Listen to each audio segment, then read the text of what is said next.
નમસ્કાર। ઘરમાં ખૂબ પૂજાપાઠ કરવા છતાં પણ ઘરમાં બરકત કેમ થતી નથી? ભગવાન પૂજાથી પ્રસન્ન કેમ નથી થતા? તો નમસ્કાર દોસ્તો, ઘણા લોકોના મનમાં એક પ્રશ્ન વર્ષોથી ઘર કરી રહ્યો છે।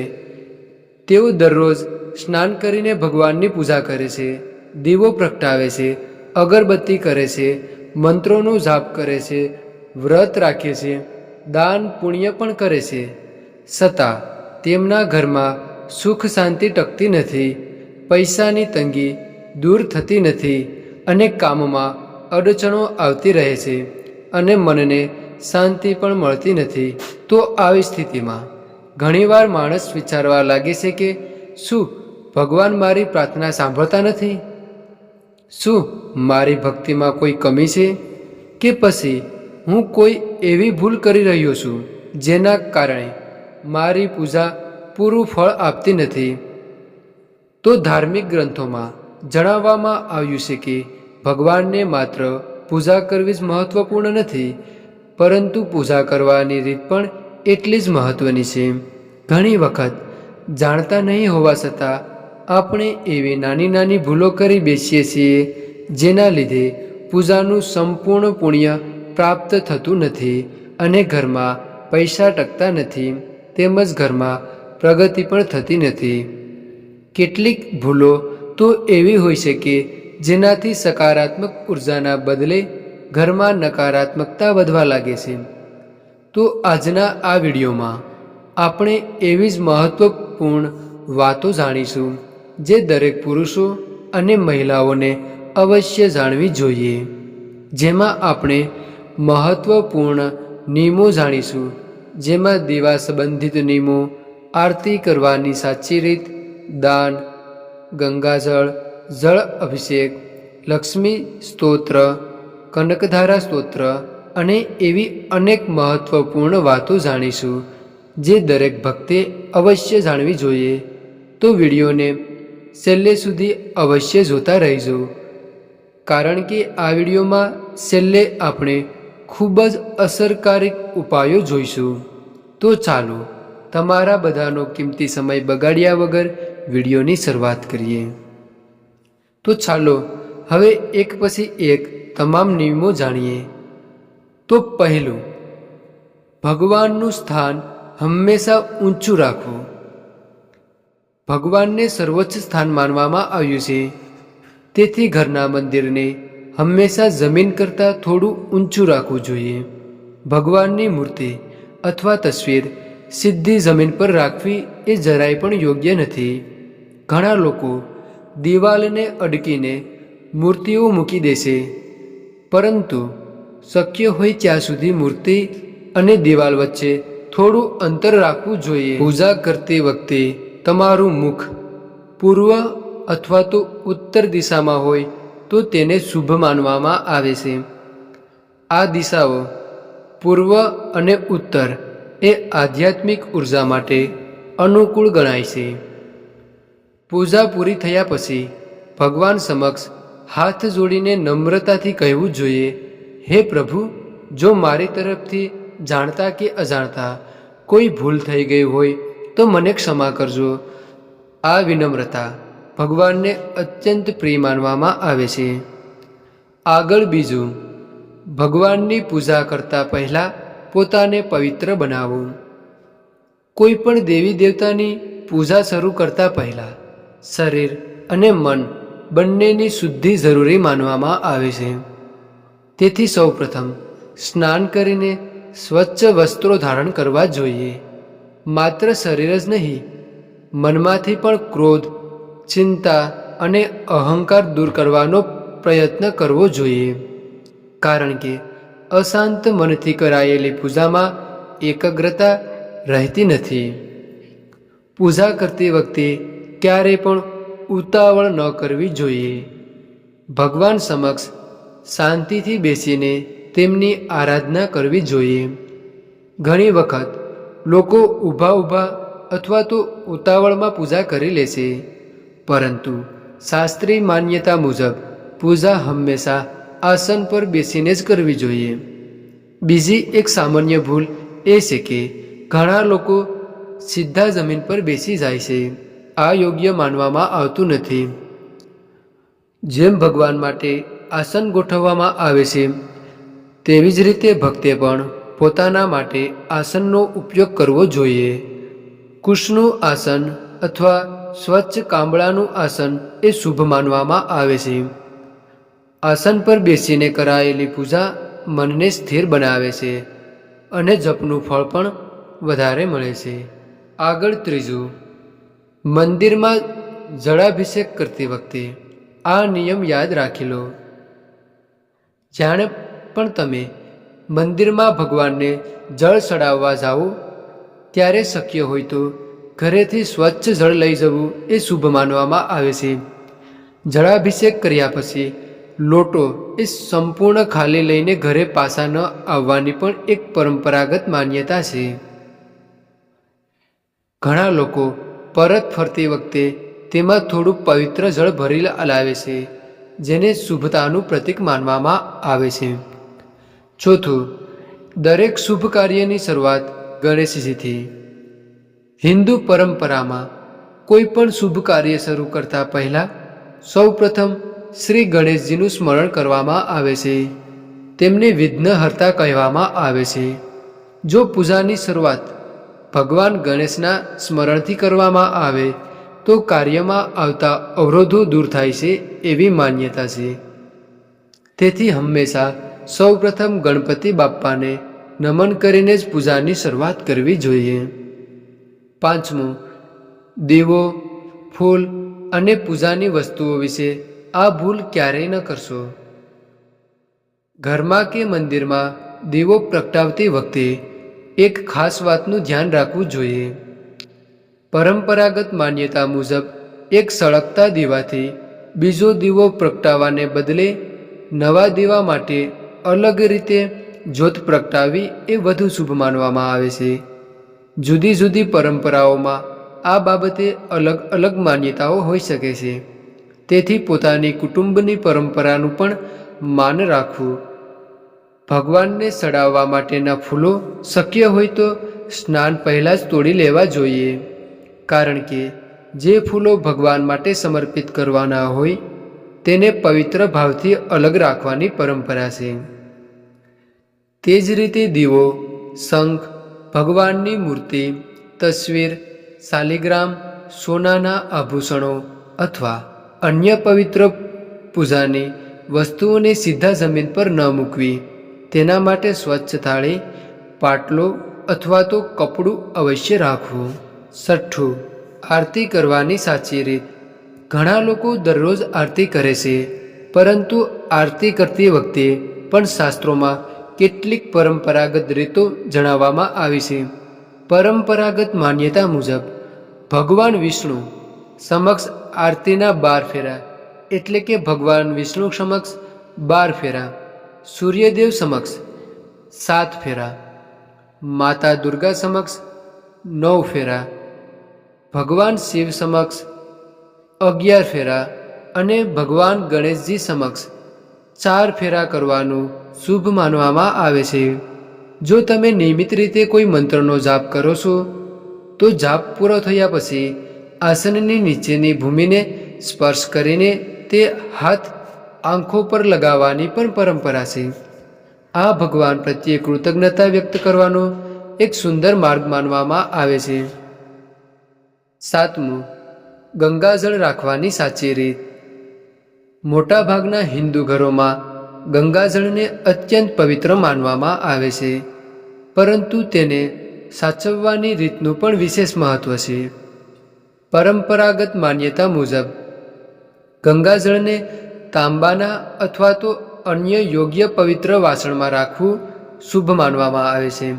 પ્લાસ્ટિક અથવા તો કેટલાક ધાતુના વાસણોમાં લાંબા સમય સુધી ગંગાજળ રાખવાનું ટાળવું જોઈએ. સૌથી મહત્વની વાત એ છે કે ગંગાજળ જ્યાં રાખવામાં આવે તે સ્થળ સ્વચ્છ, પવિત્ર અને સન્માનપૂર્ણ હોવું જોઈએ. આઠમું, ઘરના મંદિર વિશે આ નિયમો જરૂર જાણો. ઘરના મંદિર માટે ઈશાન ખૂણો એ સૌથી શુભ માનવામાં આવે છે. શક્ય હોય તો મંદિર આ દિશામાં જ બનાવવું. એક જ દેવતાની ઘણી મૂર્તિઓ રાખવી યોગ્ય માનવામાં આવતી નથી. એટલું જ નહીં, ઘરના મંદિર માટે ખૂબ મોટી મૂર્તિઓ પણ રાખવી યોગ્ય નથી. સામાન્ય રીતે નાની અને સરળતાથી પૂજન કરી શકાય તેવી મૂર્તિઓ વધુ શુભ માનવામાં આવે છે. શયનખંડમાં મંદિર બનાવવાનું ટાળવું જોઈએ. જો કોઈ ખાસ પરિસ્થિતિમાં મંદિર હોય તો તેની પવિત્રતા જળવાય તેનું ખાસ ધ્યાન રાખવું જોઈએ. રાત્રે મંદિરને સ્વચ્છ કપડાથી ઢાંકી દેવાની પણ પરંપરા છે. ઉપરાંત શંખ, ઘંટડી, દીવો, શિવલિંગ, પ્રસાદના વાસણો, જનેવું અને અન્ય પૂજાની સામગ્રી હંમેશા સ્વચ્છ અને પવિત્ર જગ્યાએ જ રાખવી જોઈએ. ગંદકી અને અવ્યવસ્થાતા પવિત્રતાને ઘટાડે છે. 9. સાંજ પછી આ ભૂલ ન કરશો. શાસ્ત્રીય માન્યતાઓ મુજબ સૂર્યાસ્ત પછી પૂજા કરી શકાય છે, પરંતુ આ સમયે શંખ અને ઘંટડી વગાડવાનું ટાળવું જોઈએ. એવું માનવામાં આવે છે કે સાંજ પછી દેવી દેવતાઓ વિશ્રામ અવસ્થામાં હોય છે, તેથી અનાવશ્યક રીતે શંખ અથવા તો ઘંટ વગાડવું એ યોગ્ય નથી. જો કે વિવિધ પરંપરાઓમાં આ બાબતે અલગ અલગ માન્યતાઓ પણ જોવા મળે છે, તેથી પોતાના પરિવાર અથવા ગુરુ પરંપરાના નિયમોનું પણ પાલન કરવું જોઈએ. 10. માતા લક્ષ્મીની કૃપા મેળવવા માટે. તો ધાર્મિક માન્યતાઓ મુજબ જે વ્યક્તિ નિયમિત રીતે શ્રી લક્ષ્મી સ્તોત્ર અથવા કનકધારા સ્તોત્રનું ભક્તિપૂર્વક પાઠ કરે છે, તેના જીવનમાં ધન, સમૃદ્ધિ અને શુભતામાં વધારો થાય છે. પરંતુ યાદ રાખો કે માત્ર પાઠ કરવાથી જ બધું બદલાઈ જાય એવું નથી. તેની સાથે સત્ય, મહેનત, ઈમાનદારી, સદાચાર અને યોગ્ય કર્મ પણ એટલા જ જરૂરી છે. શાસ્ત્રોમાં પણ કર્મ અને ભક્તિ બંનેને સમાન મહત્વ આપવામાં આવ્યું છે. આગળ 11. પૂજા દરમિયાન આ બાબતોનું ખાસ કરીને ધ્યાન રાખો. પૂજા કરતી વખતે માથું ઢાંકવું અનેક પરંપરાઓમાં શ્રદ્ધા અને વિનમ્રતાનું પ્રતીક માનવામાં આવે છે. પુરુષ હોય કે સ્ત્રી, સ્વચ્છ વસ્ત્રો સાથે શિસ્તપૂરી રીતે ભગવાન સમક્ષ બેસવું જોઈએ. ભગવાનને ક્યારેય એક હાથથી પ્રણામ ન કરવો જોઈએ. બંને હાથ જોડીને નમ્રતાથી મસ્તક ઝુકાવીને પ્રણામ કરવું એ ભક્તિનું સાચું સ્વરૂપ માનવામાં આવે છે. ઘરના મંદિરમાં તૂટેલી, ખંડિત અથવા તો અયોગ્ય સ્થિતિમાં રહેલી મૂર્તિઓ પણ રાખવી ન જોઈએ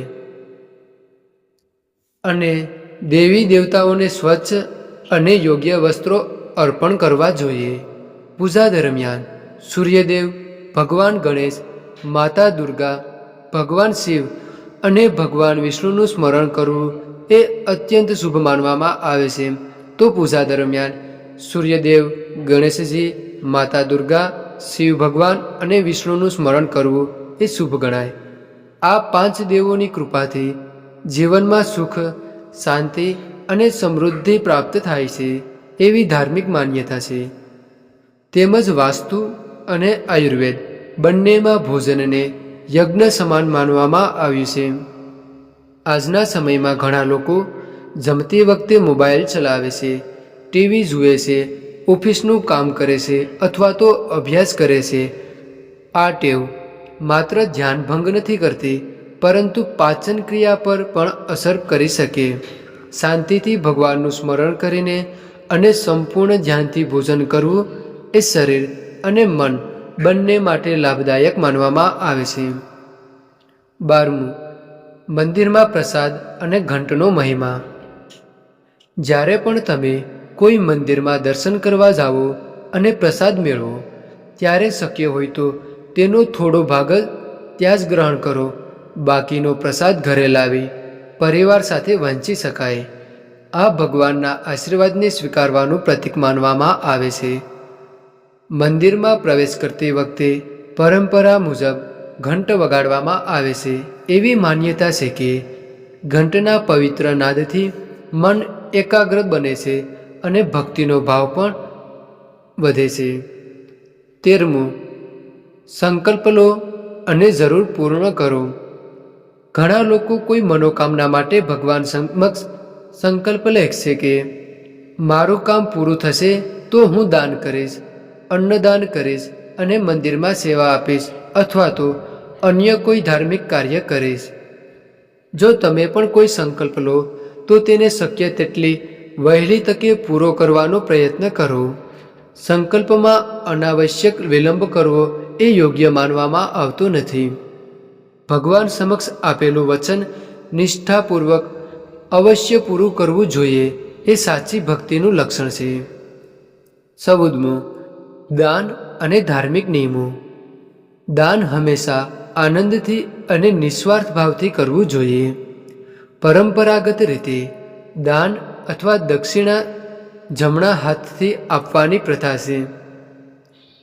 એટલે કે દાન અને દક્ષિણા જમણા હાથથી આપવી એ શુભ ગણાય. કેટલાક ધાર્મિક ગ્રંથોમાં એકાદશી, અમાસ, કૃષ્ણ ચતુર્દશી, પૂર્ણિમા, વ્રત અથવા તો શ્રાદ્ધના દિવસે વાળ અને દાઢી ન કરાવવાના પણ પરંપરા દર્શાવવામાં આવી છે. જો કે આ બાબતો અલગ અલગ પ્રદેશ, કુટુંબની પરંપરા મુજબ બદલાઈ શકે છે. જે લોકો યજ્ઞોપવિત એટલે કે જનોઈ ધારણ કરે છે તેમના માટે ધાર્મિક વિધિ દરમિયાન જનોઈ પહેરવાની પરંપરા પણ અત્યંત મહત્વપૂર્ણ માનવામાં આવે છે. 15મું, માત્ર ધૂપ પૂરતી નથી. ઘણા લોકો પૂજામાં માત્ર ધૂપ કે અગરબત્તી પ્રગટાવીને માને છે કે પૂજા પૂરી થઈ ગઈ. પરંતુ પરંપરાગત માન્યતા મુજબ દીવો પ્રગટાવવો એ અત્યંત મહત્વપૂર્ણ માનવામાં આવે છે. દીવો એ પ્રકાશ, જ્ઞાન અને દિવ્ય ઉપસ્થિતિનું પ્રતીક છે. ભગવાન સમક્ષ પ્રગટાવેલો દીવો આપણા ભક્તિભાવનો સાક્ષી માનવામાં આવે છે. કેટલાક પરંપરાગત મત મુજબ પૂજામાં બાંચવાળી અગરબત્તીના બદલે ઘી અથવા તેલનો દીવો એ અત્યંત શુભ માનવામાં આવે છે. જો કે આજકાલ ઘણા લોકો અગરબત્તીનો પણ ઉપયોગ કરે છે. અહીં મુખ્ય વાત શ્રદ્ધા અને પવિત્ર ભાવનાની છે. તો દોસ્તો, આ વિડીયોનો અંત કરતા હવે જે કોઈ મિત્રો આ વિડીયો વિશે કંઈક કહેવા માગતા હો તો વિડીયોની કોમેન્ટ બોક્સમાં અવશ્ય બતાવતા જજો.